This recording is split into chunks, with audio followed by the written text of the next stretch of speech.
एक बार सोचो, तुमने कभी किसी को देखा है जो बहुत टैलेंटेड हो, बहुत स्मार्ट हो, सब कुछ हो उसके पास, अच्छा दिमाग, अच्छे कनेक्शंस, अच्छे अपॉर्चुनिटीज, लेकिन वो आगे नहीं बढ़ रहा। बार बार वही गलतियां करता है, बार बार वही सिचुएशंस में फंस जाता है, बार बार अपनी खुशी के करीब आता है और फिर कुछ ऐसा करता है कि सब कुछ टूट जाता है। और तुम सोचो, यार इसमें किसी और की गलती नहीं है, इसका तो सब कुछ ठीक है। फिर क्यों ये अपनी जिंदगी बर्बाद कर रहा है खुद अपने हाथों से? या फिर सोचो, क्या ये सिर्फ उस इंसान की बात है, या कभी कभी हम भी ऐसा करते हैं? कभी कोई अच्छा मौका आया और हमने खुद ही छोड़ दिया। कभी कोई अच्छा रिश्ता था और हमने खुद ही दूर कर लिया। कभी कोई सपना था और हमने खुद ही उससे तोड़ने का रास्ता ढूंढ लिया। क्यों होता है ऐसा? क्यों इंसान खुद अपना दुश्मन बन जाता है? इस एक सवाल का जवाब दिया है ब्रायना विस्ट ने अपनी पावरफुल बुक में। वो बुक है द माउंटेन इज यू। आज हम इस बुक को पूरी डिटेल में समझेंगे। इस बुक की हर एक बात को स्टोरी की तरह सुनेंगे और देखेंगे कि ये बुक सिर्फ एक बुक नहीं है, ये एक मिरर है जो तुम्हारा असली चेहरा दिखाता है। तो शुरू करते हैं, बिल्कुल शुरुआत से। ब्रायना विस्ट को हैं। ब्रायना विस्ट एक अमेरिकन राइटर हैं। उनका जन्म 1994 में हुआ, मतलब आज के हिसाब से वो 30 साल के आसपास हैं। इतनी छोटी उम्र में उन्होंने जो लिखा है वो बहुत से 7 साल के लोगों ने नहीं लिखा। वो बहुत छोटी उम्र से लिखने लगें। टीनेजर थी तब से वो आर्टिकल्स और एसेज लिखती थी। वो थॉट कैटलॉग नाम की एक पॉपुलर वेबसाइट पे लिखती थी जहां लाखों लोग उन्हें पढ़ते थे। लेकिन ब्रायना की जिंदगी सिर्फ अच्छी नहीं थी। उन्होंने खुद बहुत कुछ फेस किया है। एंग्जाइटी, सेल्फ डाउट, ये फीलिंग कि मैं काफी नहीं हूं, ये पैटर्न कि मैं खुद ही अपनी जिंदगी को रोक रही हूं। और जब उन्होंने इन चीजों को पर्सनली फेस किया, जब उन्होंने अपने अंदर झांका, तब उन्होंने जो सीखा वो सब उन्होंने लिखना शुरू किया। उनकी पहली बुक्स भी पॉपुलर हुईं। लेकिन 2020 में जब द माउंटेन इज यू आई तो कुछ अलग ही हुआ। ये बुक वायरल हो गई। सोशल मीडिया पे हर जगह इस बुक के कोट्स शेयर हो रहे थे। लोग बोल रहे थे कि इस बुक ने मेरी जिंदगी बदल दी, इस बुक ने मुझे मुझसे मिलाया। आज ये बुक मिलियंस लोगों ने पढ़ी है, बेस्ट सेलर रही है और दुनिया भर के थेरेपिस्ट्स, कोचेज और टीचर्स इस बुक को रेकमेंड करते हैं। क्यों? क्योंकि ये बुक एक ऐसी चीज के बारे में बात करती है जो सबने फील की है, लेकिन किसी ने इतने क्लियरली एक्सप्लेन नहीं किया था। वो चीज है सेल्फ सैबोटाज। बुक का नाम क्या मतलब है? पहले यह समझो कि बुक का नाम क्या कहना चाहता है। The mountain is you. एक माउंटेन, एक पहाड़। इमेजिन करो कि तुम्हारे सामने एक बड़ा पहाड़ है। तुम रोज उस पहाड़ को देखते हो। तुम सोचते हो कि ये पहाड़ मेरे रास्ते में है, ये पहाड़ की वजह से मैं आगे नहीं जा सकता। काश ये पहाड़ हट जाता, काश कोई इस पहाड़ को हटा देता। और तुम रोज वहां खड़े हो जाते हो, पहाड़ को देखते हो, कंप्लेन करते हो, वेट करते हो, उम्मीद रखते हो कि एक दिन ये पहाड़ गायब हो जाएगा। लेकिन ब्रियाना कहती हैं कि ये पहाड़ तुम्हारा दुश्मन नहीं है, ये पहाड़ तुम्हारी जरूरत है। ये पहाड़ तुम्हारा है, तुम्हारे लिए है। तुम्हें इस पहाड़ को हटाना नहीं है, तुम्हें इस पहाड़ को चढ़ना है। और इस पहाड़ का मतलब क्या है? इस पहाड़ का मतलब है तुम्हारा खुद का सेल्फ सैबोटाज। तुम्हारी अपनी सोच, तुम्हारे अपने पैटर्न्स, तुम्हारा अपना डर, ये सब मिलके एक पहाड़ बना देते हैं जो तुम्हारे रास्ते में खड़ा रहता है। और जब तक तुम इस पहाड़ को बाहर से हटाने की कोशिश करते रहोगे, ये नहीं हटेगा। क्योंकि ये पहाड़ बाहर नहीं है, ये अंदर है, तुम्हारे अंदर। इस पहाड़ को चढ़ने का मतलब है खुद को समझना, अपने डर को समझना, अपने वूंड्स को हील करना, अपने पैटर्न्स को तोड़ना। ये ही इस बुक की पूरी बात है। सेल्फ सैबोटाज क्या होता है? ब्रियाना कहती हैं कि सेल्फ सैबोटाज का मतलब सिर्फ ये नहीं है कि तुम कुछ बुरा करते हो खुद के साथ। सेल्फ सैबोटाज बहुत सटल होता है, बहुत छुपा हुआ होता है। बहुत बार हम समझ भी नहीं पाते कि हम ये कर रहे हैं। कुछ एग्जाम्पल्स देखो। तुम एक रिलेशनशिप में हो, सब अच्छा चल रहा है, पार्टनर अच्छा है, रिश्ता अच्छा है, लेकिन तुम खुद ही आर्ग्यूमेंट्स शुरू करने लगते हो, खुद ही दूर होने लगते हो। क्यों? क्या पार्टनर ने कुछ किया? नहीं, तुम्हारे अंदर का डर था। डर कि ये रिश्ता टूट जाएगा, और तुमने वो टूट ना हो इस डर से पहले ही खुद तोड़ दिया। या फिर तुम्हारे पास एक अच्छा मौका आया करियर में, प्रमोशन का या नए काम का, लेकिन तुम सडनली प्रोक्रास्टिनेट करने लगते हो। तुम काम नहीं कर पाते, तुम डिस्ट्रैक्ट हो जाते हो, और वो मौका निकल जाता है। क्यों? क्योंकि तुम्हारे अंदर एक बिलीफ था कि मैं इस लायक नहीं हूं, और तुमने खुद ही वो मौका छोड़ने का रास्ता निकाल लिया। या फिर तुम हेल्दी रहना चाहते हो, डाइट शुरू करते हो, एक्सरसाइज शुरू करते हो, 3 दिन में सब छोड़ देते हो, फिर से शुरू करते हो, फिर छोड़ देते हो। क्यों? क्योंकि अंदर से एक आवाज है जो कहती है कि तुम चेंज नहीं हो सकते। ये सब सेल्फ सैबोटाज है। और ब्रियाना कहती है कि सेल्फ सैबोटाज अकस्मात नहीं होता, इसके पीछे रीजंस होते हैं, डीप रीजंस। और जब तक तुम वो रीजंस नहीं समझोगे, तब तक पैटर्न नहीं टूटेगा। तो चलते हैं उस अंडरस्टैंडिंग की तरफ। पार्ट 1, सेल्फ सैबोटाज क्यों होता है। लेसन नंबर 1, सेल्फ सैबोटाज एक प्रोटेक्शन मैकेनिज्म है। ये सुन के शायद तुम्हें अजीब लगे, प्रोटेक्शन मतलब मैं खुद को प्रोटेक्ट करने के लिए खुद को हर्ट करता हूं। हाँ, एग्जैक्टली यही होता है। ब्रियाना एक्सप्लेन करती हैं कि जब हम बच्चे होते हैं तो हम बहुत सेंसिटिव होते हैं। दुनिया का हर एक्सपीरियंस हम पे डीप इम्पैक्ट डालता है। कोई बार बार रिजेक्ट करता है, कोई फेल होने पे शर्मिंदा करता है, कोई बार बार बुलाता है कि तुम कुछ नहीं कर सकते, या फिर कोई बहुत बड़ा इमोशनल पेन होता है, कोई लॉस, कोई बिट्रेयल। हम वो पेन बार बार नहीं फील करना चाहते, तो हमारा ब्रेन एक सिस्टम डेवलप करता है। वो सिस्टम कहता है कि अगर तुम कुछ ट्राई ही नहीं करोगे तो फेल भी नहीं होगे, अगर तुम क्लोज ही नहीं होगे किसी के तो टूट भी नहीं पाओगे, अगर तुम एक्सपेक्ट ही नहीं करोगे तो डिसअपॉइंट भी नहीं होंगे। ये सिस्टम एक टाइम पे प्रोटेक्ट करता था, लेकिन अब वही सिस्टम तुम्हारा दुश्मन बन गया है, क्योंकि वो सिस्टम अभी भी वैसे ही काम कर रहा है जैसे बच्चों में करता था, और वो सिस्टम तुम्हें आगे नहीं जाने देता।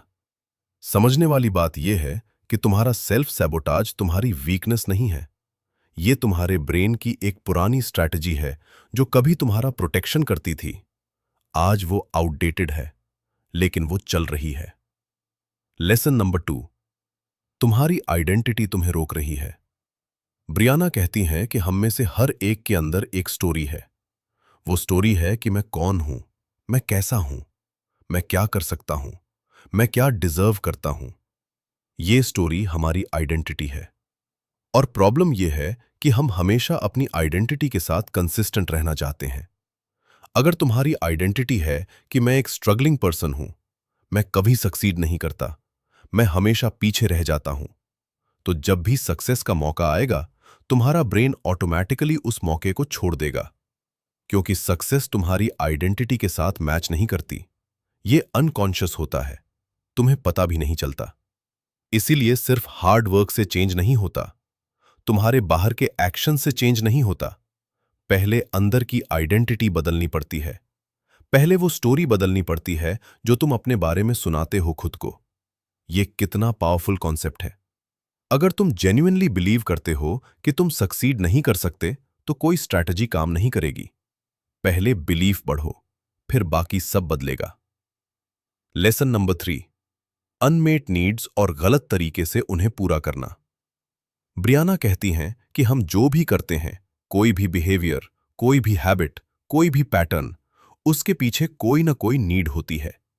अगर तुम ज्यादा खाना खाते हो तो वो सिर्फ भूख नहीं है, वो कंफर्ट की जरूरत है, या बोर्डम से एस्केप की जरूरत है, या इमोशनल पेन को नम करने की जरूरत है। अगर तुम टॉक्सिक रिलेशनशिप्स में रहते हो तो वो सिर्फ प्यार की जरूरत नहीं है, वो फेमिलियरिटी की जरूरत है, क्योंकि तुम्हारे बचपन में जो लव मिली वो भी टॉक्सिक थी। तो तुम्हारा ब्रेन टॉक्सिसिटी को लव समझता है।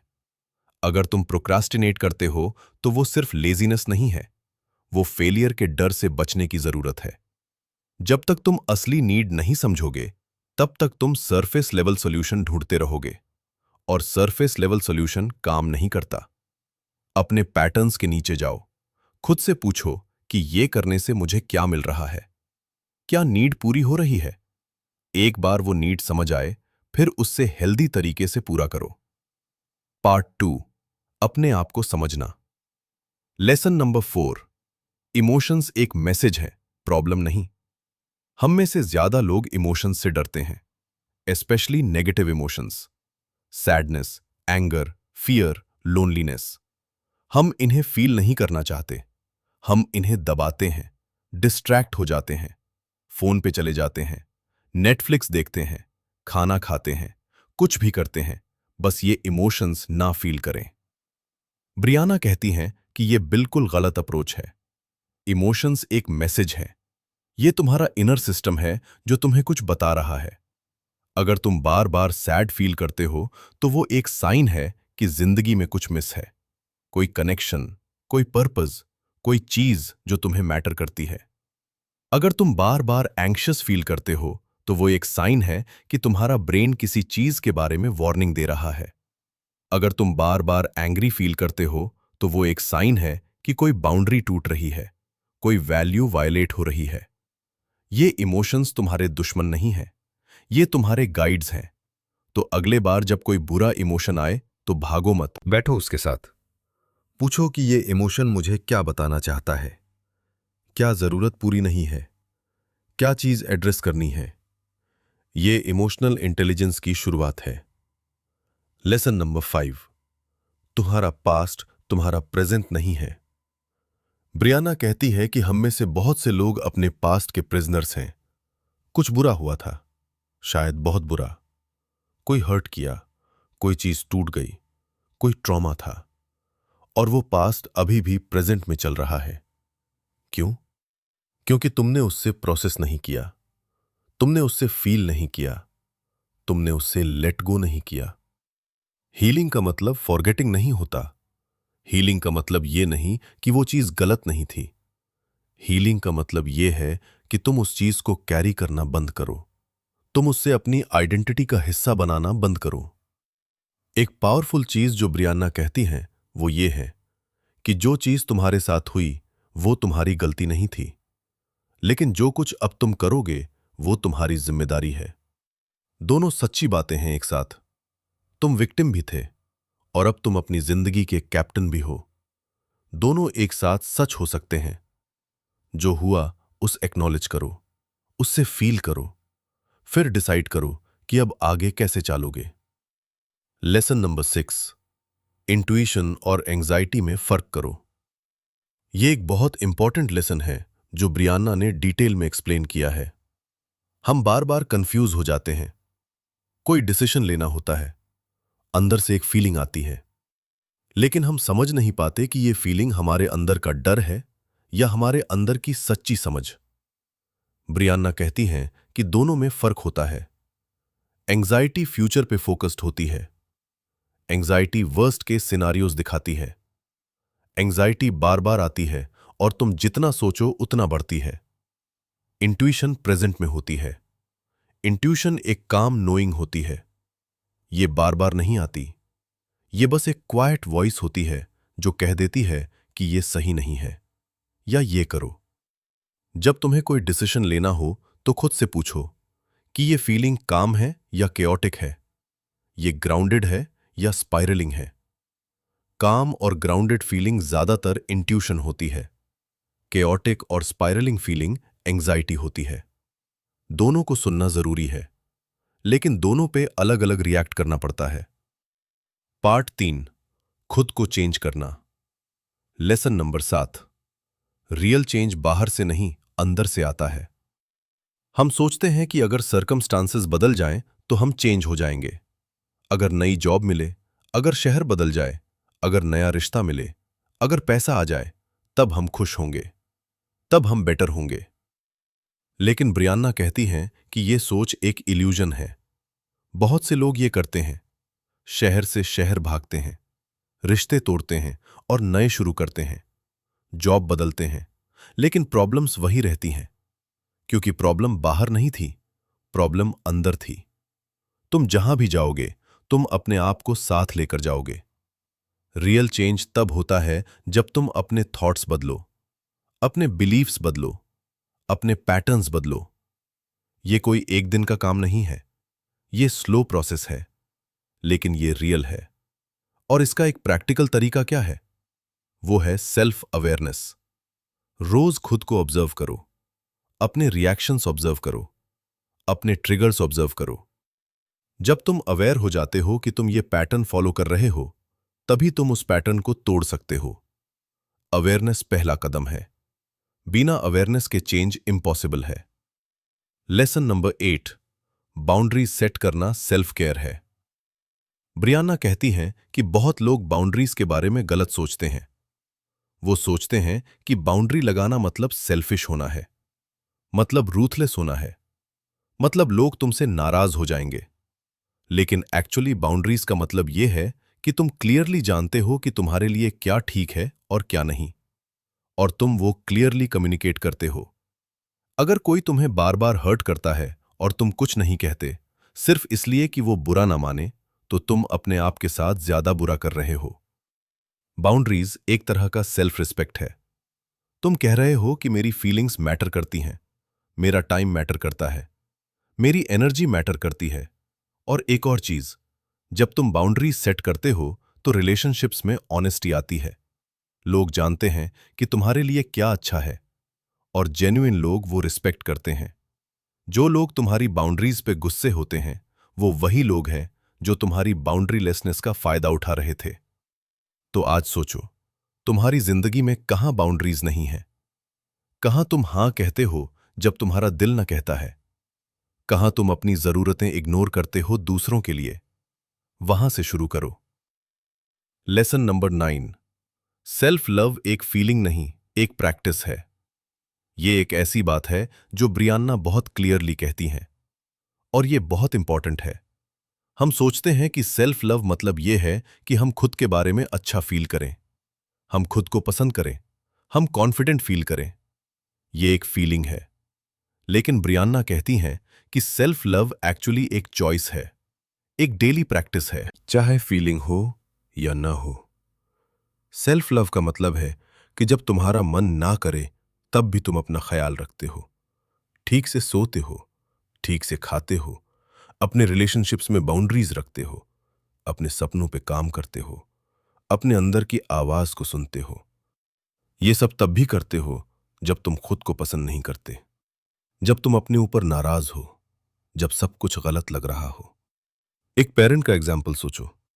एक अच्छा पेरेंट बच्चे की तब भी परवाह करता है जब बच्चा गलती करता है, तब भी जब बच्चा टेंट्रम करता है, तब भी जब बच्चा बिहेव नहीं करता, क्योंकि लव कंडीशनल नहीं होती। तुम अपने खुद के साथ ऐसे ही रहो, अपने आप को वो लव दो जो तुम दूसरों से उम्मीद करते हो। Lesson number 10, healing non linear होती है। यह लेसन बहुत जरूरी है, क्योंकि बहुत लोग यहां फेल हो जाते हैं।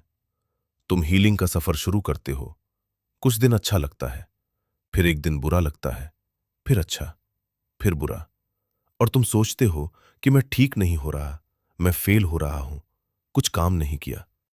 ब्रियाना कहती है कि यह बिल्कुल नॉर्मल है। हीलिंग एक स्ट्रेट लाइन नहीं होती, ये एक स्पाइरल होती है। तुम एक चीज हील करते हो, फिर वही चीज दोबारा सरफेस पे आती है, लेकिन एक नए एंगल से, और तुम उस एंगल से भी हील करते हो। ये एक कंटिन्यूअस प्रोसेस है। बुरे दिन का मतलब ये नहीं कि तुम पीछे चले गए। बुरे दिन का मतलब ये है कि एक और लेयर हील हो रही है, एक और चीज प्रोसेस हो रही है। पेशेंस रखो, कंसिस्टेंसी रखो, और रिमेंबर करो कि हीलिंग एक डेस्टिनेशन नहीं है, ये एक प्रैक्टिस है, एक लाइफ टाइम की प्रैक्टिस। पार्ट 4, नया वर्जन बनाना। लेसन नंबर 11, तुम्हारा फ्यूचर सेल्फ तुम्हारा गाइड है। ब्रियाना एक पावरफुल एक्सरसाइज देती हैं इस बुक में। अपनी आंखें बंद करो और इमेजिन करो कि तुम 5 साल बाद हो। वो वर्जन ऑफ यू जो हील्ड है, जो ग्रो कर चुका है, जो अपनी जिंदगी से खुश है, जो अपने फियर्स को फेस कर चुका है। वो इंसान कैसा लगता है, कैसा उठता है, कैसा डिसाइड करता है, कैसा रिएक्ट करता है। उस इंसान को फील करो, उसकी एनर्जी फील करो। अब आज के किसी डिसीजन के बारे में सोचो और अपने आप से पूछो कि वो फ्यूचर वर्जन ऑफ मी ये डिसीजन कैसे लेता। ये एक्सरसाइज तुम्हारे अंदर एक क्लैरिटी लाती है। तुम वो डिसीजन लेते हो जो तुम्हारा बेस्ट वर्जन लेता। ये विजुअलाइजेशन नहीं है, ये एक टूल है जो तुम्हें रिमाइंड करता है कि वो वर्जन ऑलरेडी तुम्हारे अंदर है, तुम बस उससे बाहर लाने का काम कर रहे हो। लेसन नंबर 12, डिस्कंफर्ट ग्रोथ का साइन है। हम नेचुरली कंफर्टेबल रहना चाहते हैं, ये ह्यूमन नेचर है। हम फेमिलियर सिचुएशंस प्रेफर करते हैं, हम वही रूट्स लेते हैं जो जानते हैं, हम वही लोगों के साथ रहते हैं जो जानते हैं, वही सोचते हैं जो हमेशा सोचा। लेकिन ब्रियाना कहती हैं कि ग्रोथ हमेशा डिस्कंफर्ट जोन में होती है, हमेशा। जब तुम कुछ नया ट्राई करते हो, अनकंफर्टेबल लगता है। जब तुम कोई हार्ड कॉन्वर्सेशन करते हो, अनकंफर्टेबल लगता है। जब तुम बाउंड्रीज सेट करते हो, अनकंफर्टेबल लगता है। जब तुम अपने पुराने पैटर्न्स तोड़ते हो, अनकंफर्टेबल लगता है। लेकिन वो डिस्कंफर्ट एक सिग्नल है। वो सिग्नल कहता है कि तुम ग्रो कर रहे हो, तुम चेंज हो रहे हो, तुम वो पहाड़ चढ़ रहे हो। तो अगले बार जब कुछ अनकंफर्टेबल लगे, सीधे मत भागो। एक सेकंड रुको, सोचो कि क्या ये डिस्कंफर्ट ग्रोथ का दरवाजा है? अगर हां, तो अंदर जाओ। कंक्लूजन, पहाड़ तुम्हारा है दोस्तों। ये थी द माउंटेन इज यू की जर्नी।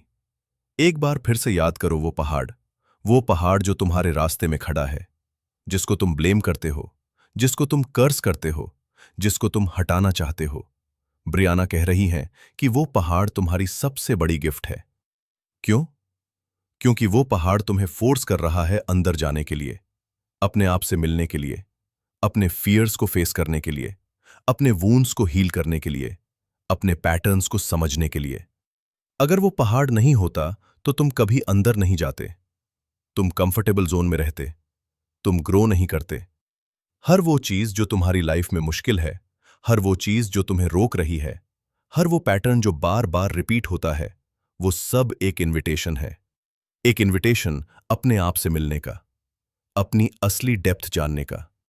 ब्रियाना का मैसेज एक बार में ये है, तुम ब्रोकन नहीं हो, तुम लॉस्ट नहीं हो, तुम सिर्फ उन चीजों के साथ स्ट्रगल कर रहे हो जो तुम्हें एक बेटर वर्जन ऑफ योरसेल्फ बनने से रोक रही हैं। और जब तुम इन चीजों को समझोगे, एक्नॉलेज करोगे और हील करोगे, तब तुम्हें पता चलेगा कि वो पहाड़ तुम्हारा दुश्मन नहीं था, वो पहाड़ तुम्हारा था, तुम्हारे लिए था। तुम्हें उस पहाड़ को चढ़ना था। और जब तुम चढ़ोगे और उसकी चोटी पे पहुंचोगे, तो तुम्हें एक ऐसी व्यू मिलेगी जो तुमने कभी सोचा भी नहीं था। वो व्यू है तुम्हारा असली आप, वो इंसान जो तुम हमेशा से बनने वाले थे। तो शुरू करो आज से, एक छोटा सा कदम, एक सेल्फ सैबोटाज पैटर्न नोटिस करो। एक इमोशन को भगाओ मत, सुनने की कोशिश करो। एक जगह बाउंड्री सेट करो। एक बार खुद के साथ जेंटल रहो। बस एक कदम, क्योंकि एक कदम ही तो होती है चढ़ाई की शुरुआत। दोस्तों, ये थी द माउंटेन इज यू की डिटेल्ड समरी। ब्रायना विस्ट ने यह बुक उन सब के लिए लिखी है जो फील करते हैं कि वो खुद ही अपनी राह में खड़े हैं। और अगर आप कभी ऐसा फील करते हैं, तो यालो कि आप अकेले नहीं हैं, और ये भी जानो कि इस पहाड़ को चढ़ा जा सकता है। अगर आज की ये समरी आपके काम आई, अगर कोई एक बात भी आपके दिल को छू गई, अगर आपने फील किया कि ये तो मेरी बात है, तो प्लीज इग्नाइट थॉट्स को सब्सक्राइब करो, ये वीडियो लाइक करो और शेयर करो अपने उन दोस्तों के साथ जिन्हें आज इस मैसेज की जरूरत है। क्योंकि कभी कभी एक वीडियो, एक स्टोरी, एक आइडिया किसी की पूरी जिंदगी बदल लेता है। मिलते हैं अगली बुक समरी में। तब तक अपना ख्याल रखो, अपने आप से प्यार करो और ग्रो करते रहो।